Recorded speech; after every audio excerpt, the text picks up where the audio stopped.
रामाय रामभद्राय रामचन्द्राय वेधसे रघुनाथाय नाथाय सीतायाः पतये नमः।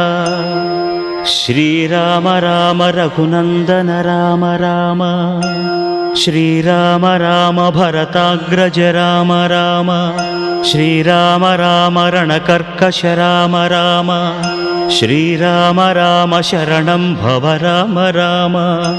श्रीरामचन्द्र चरणौ मनसा स्मरामि श्रीरामचन्द्र चरणौ वचसा गृह्णामि श्रीरामचन्द्र चरणौ शिरसा नमामि श्रीरामचन्द्र चरणौ शरणं प्रपद्ये।